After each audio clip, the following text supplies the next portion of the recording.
Gray wolf.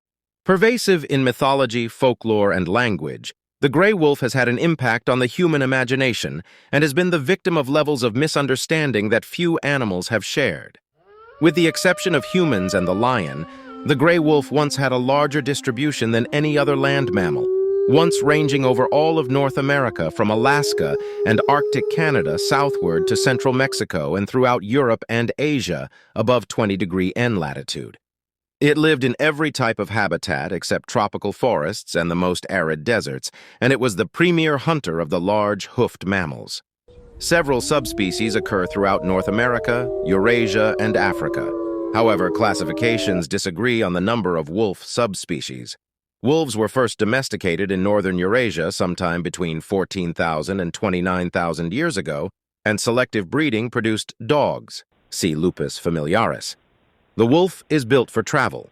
Its long legs, large feet, and deep but narrow chest suit it well for life on the move. Keen senses, large canine teeth, powerful jaws, and the ability to pursue prey at 60 kilometers, 37 miles per hour, equip the wolf well for a predatory way of life. A typical northern male may be about 2 meters, 6.6 feet long, including the bushy, half-meter-long tail. Standing 76 centimeters, 30 inches tall at the shoulder, it weighs about 45 kilograms, 100 pounds, but weight ranges from 14 to 65 kilograms, 31 to 143 pounds, depending on the geographic area. Females average about 20% smaller than males.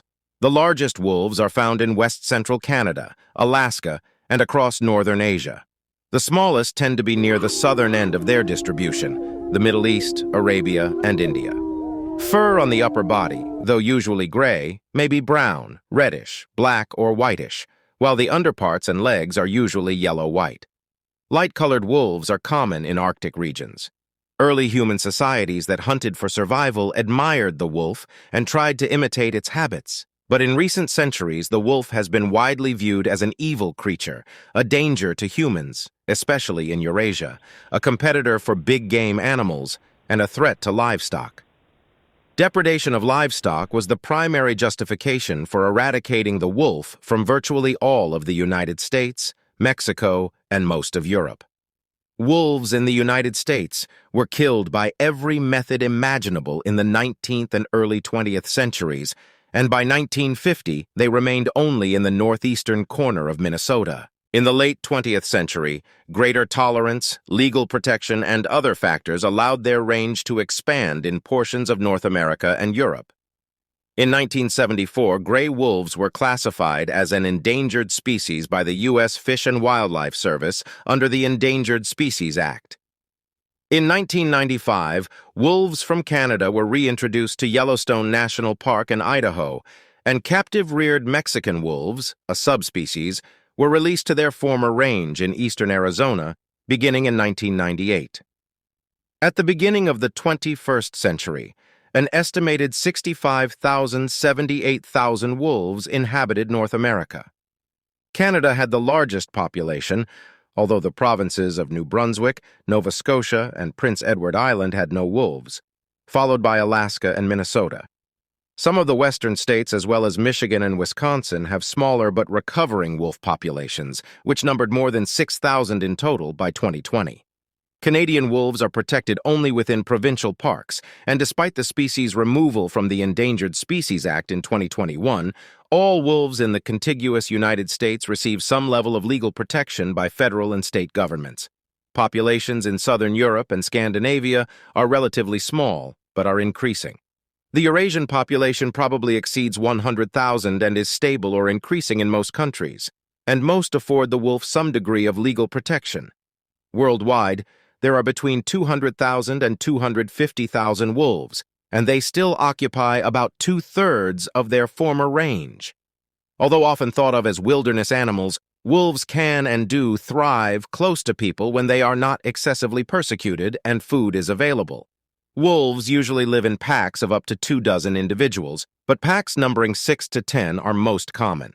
A pack is basically a family group consisting of an adult breeding pair, the alpha male and alpha female, and their offspring of various ages. Each individual has its own distinct personality. The ability of wolves to form strong social bonds with one another is what makes the wolf pack possible.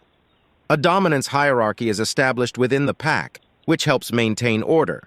The alpha male and female continually assert themselves over their subordinates, and they guide the activities of the group.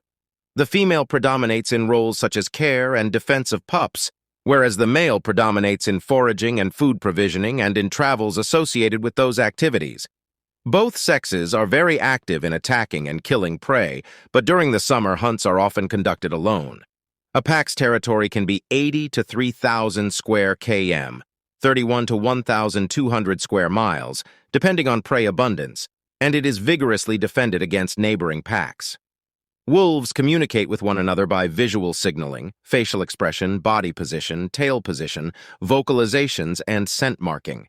Howling helps the pack stay in contact and also seems to strengthen social bonds among pack members. Along with howling, marking of territory with urine and feces lets neighboring packs know they should not intrude. Intruders are often killed by resident packs, yet in some circumstances they are accepted. Breeding occurs between February and April, and a litter of usually 5 or 6 pups is born in the spring after a gestation period of about 2 months. The young are usually born in a den consisting of a natural hole or a burrow, often in a hillside.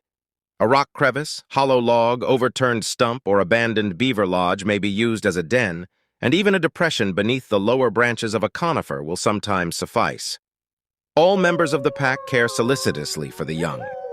After being weaned from their mother's milk at 6 to 9 weeks, they are fed a diet of regurgitated meat.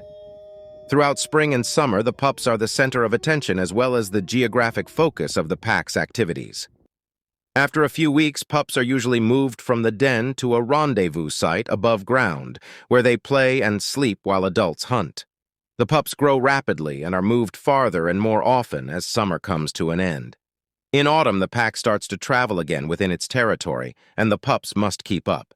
Most pups are almost adult size by October or November. After 2 or more years in the pack, many leave to search for a mate, establish a new territory, and possibly even start their own pack. Those who stay with the pack may eventually replace a parent to become a breeding animal, alpha. Large packs seem to result from fewer young wolves leaving the group and from litters being produced by more than one female. Wolves that leave their packs are known to have traveled as far as 886 kilometers, 550 miles. Wolves are renowned for their wide-ranging travels, and it is not unusual for them to cover 20 kilometers, 12 miles or more in a day. They move and hunt mostly at night, especially in areas populated by humans and during warm weather. The main prey are large herbivores such as deer, elk, moose, bison, bighorn sheep, caribou, and musk oxen, which they chase, seize, and pull to the ground. Beavers and hares are eaten when available, and wolves in western Canada even fish for Pacific salmon. A large percentage of the animals that wolves kill are young, old, or in poor condition. After making a kill, the pack gorges, consuming some 3 to 9 kilograms, 7 to 20 pounds per animal, and then lingers, often reducing the carcass to hair and a few bones before moving on to look for another meal. Biologists still disagree on the effect wolves have on the size of prey populations. Wolves may kill livestock and dogs when they have the opportunity, yet many wolves that live near livestock rarely, if ever, kill them. The number of stock killed in North America is small, but increasing as wolves expand their range. In some areas, wolves survive only by killing livestock and eating livestock carrion and human garbage. Nonetheless, wolves usually avoid contact with humans. There have been few substantiated wolf attacks on humans in North America. Such attacks are unusual but have occurred in Eurasia and India and sometimes have resulted in death. Wolves have few natural enemies other than man. They can live up to 13 years in the wild, but most die long before that age. Diseases and parasites that can affect wolves include canine parvovirus, distemper, rabies, blastomycosis, Lyme disease, lice, mange, and heartworm.